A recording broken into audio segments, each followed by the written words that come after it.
right, we're back with this week's group chat. Jacqueline, how are you? I'm good. How are you? I'm good. I'm good. It's been a lot going on. A lot going on. I'm sure your text thread and messages and DMs on social media has probably been going crazy this weekend, this past week. Yeah, every day it's something. Yeah, I think one of the things. Let's jump into it. Let's jump into what's going on. This weekend it was all roads lead south.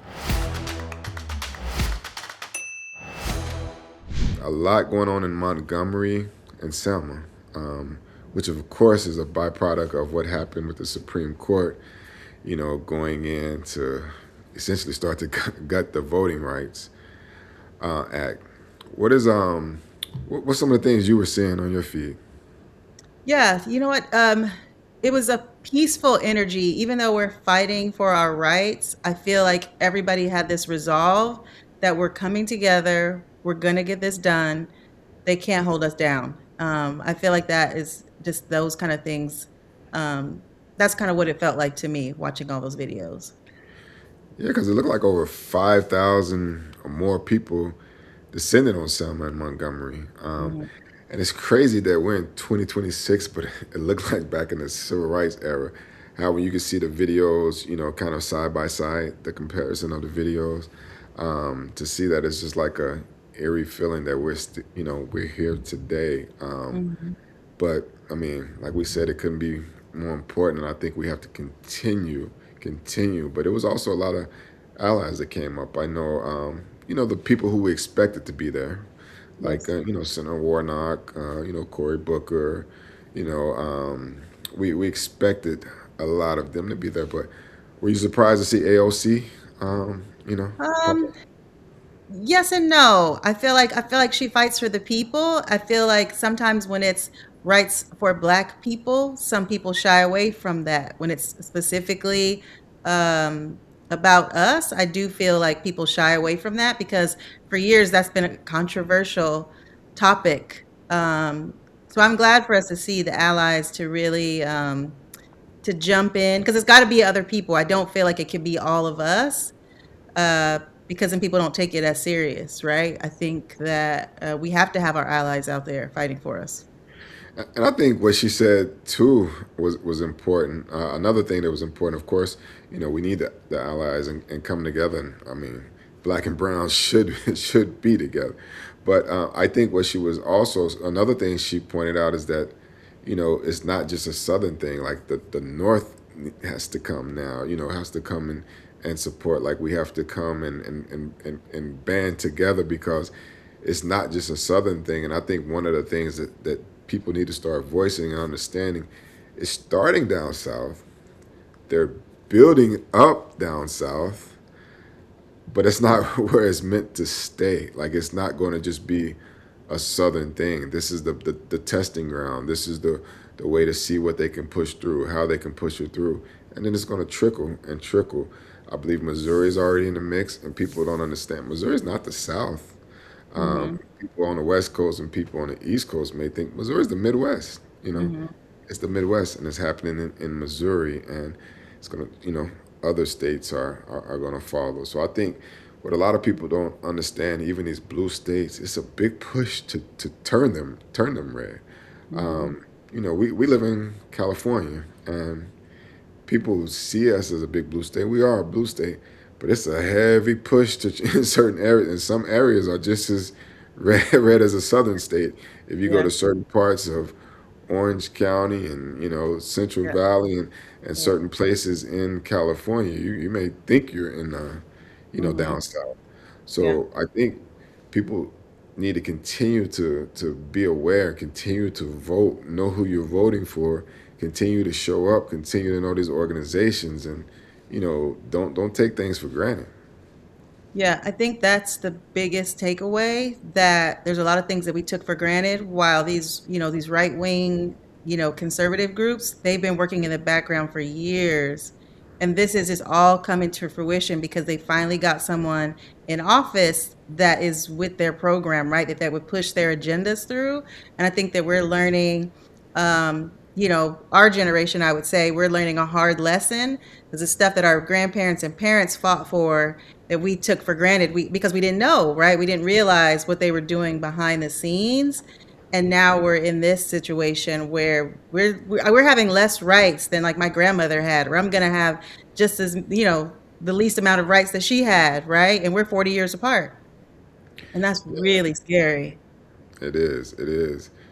And you know, it's like one thing we said we can't. Like I said, we just can't take these things for granted at all. We can't, take it because they have the patience, like you said, that some of these right wing organizations and some of these things they have, uncanny patience. They will wait in the wings and plan and put things together, a seed and step by step, and that's where things. And when we get comfortable, they're working. So the thing is, the work can never stop. Like it's Hmm. always going to be assault on democracy and our voting rights and all things black and brown is coming next, and then women's rights and everything. So we have to continue to band together and fight. And I know there's a lot of distractions. A lot of distractions are thrown out there. I can't, people aren't going to just focus 24 hours of their day, but we have to be made aware of what's going on before a lot of these distractions that are distracting us can be taken taken away too. A lot of the Right. freedoms and stuff that we have to do these things can eventually be taken away.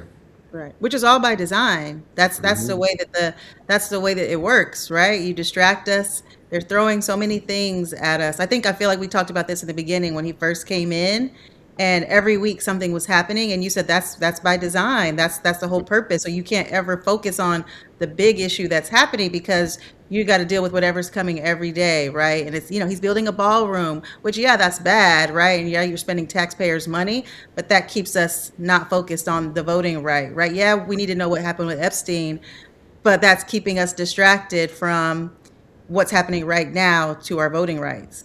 Yeah, yeah.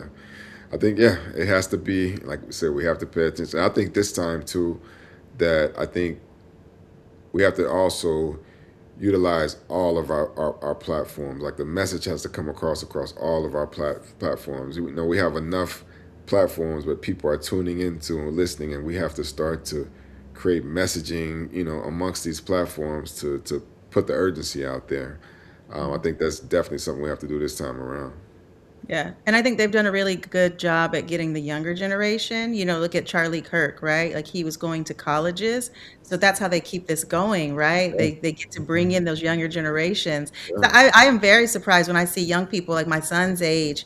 Like, how are you that racist at 19? Like what right, experiences have you had to be like that? right. So that just shows how far and deep that they've been working on this. Oh yeah, they're on campuses, they're online, they're in discords, they're in messaging, that messages on social, they're in all of those things. So we definitely have to tighten things up. We have to get our message. We have to go on the attack as well. We have to infiltrate. We have to be everywhere to get this up and make the urgency and sound the alarm to what's going on and what's happening. And while we're on the topic of down south, I want to pivot real quick and shift to a conversation. And next week we're going to get some of my guys on who played in the SEC. But I want to talk about the SEC. It's talks now about you know players not playing in these for these teams in these states, these southern states that's trying to take away your rights. I mean, I guess you're good enough to play on the field, on the court, generate millions of dollars, excite the fans. They love you to this and that, but they don't want you to vote.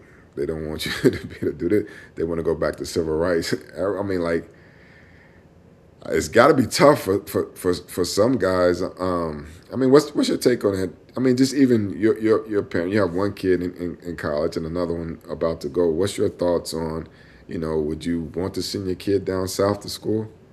Yeah, you know what? That's been my life for the last couple of years. I had one that just went to college and one that's about to go. The conversation, these young people, I will say, they were not applying to colleges in red states because they didn't feel safe. Like in the last year and a half, things have been happening. You imagine, and we live in California, so that speaks volumes to me Right. that they are seeing what's happening. and there's colleges that they really were interested in at some point, probably when they were younger, and they didn't even want to apply to those colleges. My son included. He's like, yeah, no, I can't go there. Even though it's a perfectly good school, he's like, what state? Um, so the fact that they think about that, like their own safety, and you're already going away from home for the first time. Do you Right. want to be in a place that here's the thing, we already have to give them the rules in California, right? Don't put your hands in your pockets, make where are you? You can't be out too late. Don't do this, don't do that. So just imagine being in a state that doesn't even see you as a valuable person. How can you I wouldn't be comfortable. I wouldn't be able to sleep at night. I'd be checking that Life 360 all the time. Yeah, and I have I mean, I got kids that play sports. I play college sports as well. Um, it's tough. I mean, it's very tough because a lot of those schools, especially for football, are the top breeding grounds for to get to the NFL. Elite programs, facilities, the fan base, everything. But and then NIL, money. They can now in college you can make generational money that can take care of your family even if you don't make it to the NFL. So it's Mhm. tough to for them not to go. Um, but I mean, so is it money, morals? Mm. But like I said, how can you pass that up? And how can you pass up the chance to go fulfill a lifelong dream?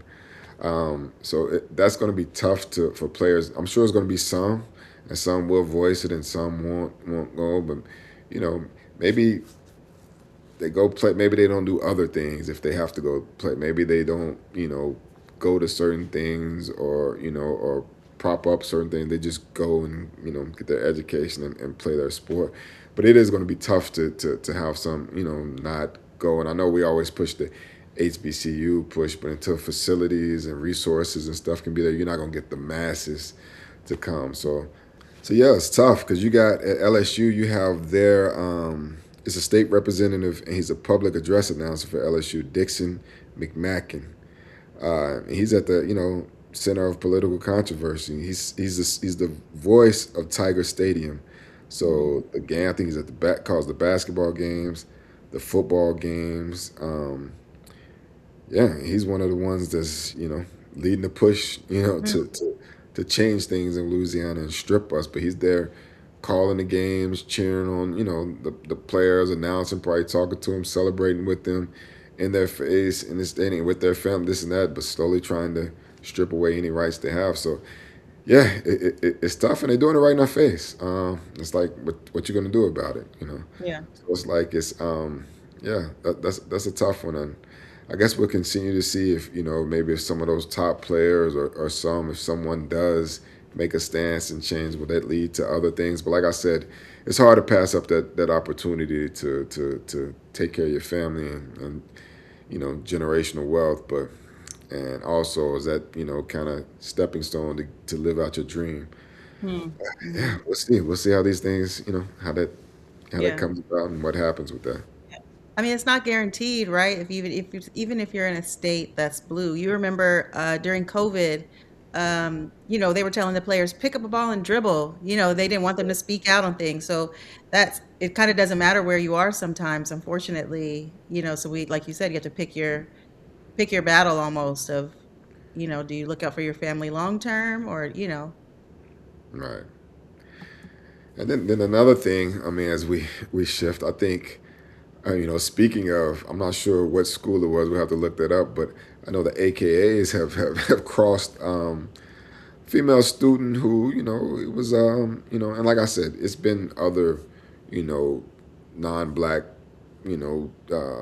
students that have crossed, and so that's nothing new.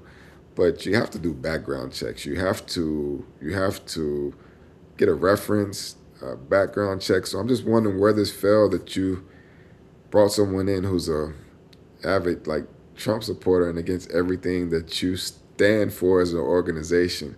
Are we that you know desperate to welcome that we don't do any kind of investigating on who's coming into the divine line? So I think all around we got to do better. Yeah. Yeah. I mean, I have my thoughts about it. I'm not, I'm not a part of the Divine Nine, but I want to believe that how many times have we seen that they do reverse racism, right? And saying that we're discriminating against them.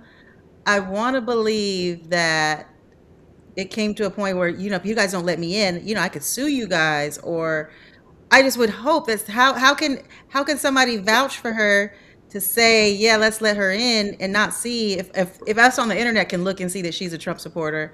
Yeah, so I have to push back on that. Like she, they got valid reasons. If it goes against what the morals and the principles of the organization are, if it's That's blatant, then they don't have to. It's women every time they cross it, don't make it.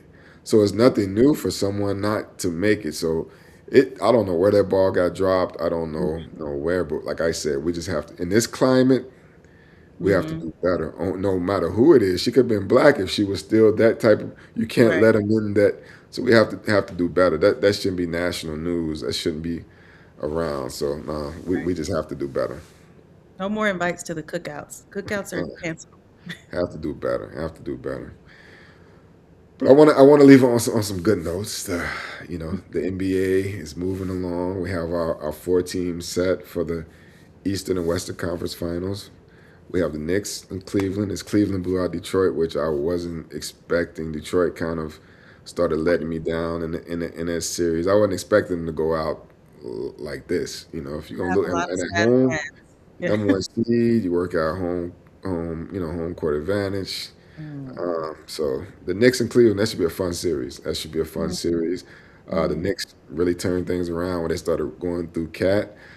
So that should be fun. But the West is going to be. That's what I'm waiting on. The two teams that I picked, San Antonio, OKC, and like I been saying, I believe San Antonio is the only team that can beat OKC. San Antonio, handled the series during the regular season.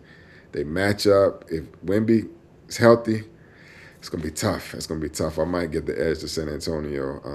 So Yeah, I'm looking forward yeah, to these Final Four and then this championship. yeah. I'd have to go Knicks. I never really been a Cleveland fan. Even though I'm a LeBron fan, I never been to Cleveland. So I'm gonna ride with the Knicks, and I think San Antonio too. I think about, and this is going way back, but I remember the Tony Parker days. Who was on that team when they were kind of dominating? Um, Girl, I'm not gonna take no. You mentioned Tony Parker, but not Tim Duncan. I oh, Tim refuse Duncan. to let Was it? any Did they Tim play together? Duncan Tim Duncan respect. You lead with Tim Duncan, and then you take put everybody else. Okay, And now, no slight to Tony Parker now, well, let's but just take that that part that team starts with Tim Duncan, out. and then Okay. you start to talk about everybody. I'll let that slide tonight. I'll let that slide tonight. No, we don't. I don't put me out on the internet. I'll let that slide. But no. Yeah. Thanks again for joining. This was a good one. I think we're going to next episode. We're going to continue the conversations. We're going to bring some other ones on, other people on, other guests on to help us, elaborate more and talk about all roads lead south. But next episode, we're going to bring in some guests. I really want to dig in more on the SEC and some thoughts from some guys who've played in that conference and get their thoughts on you know what players should do, if they should do anything, can they do anything.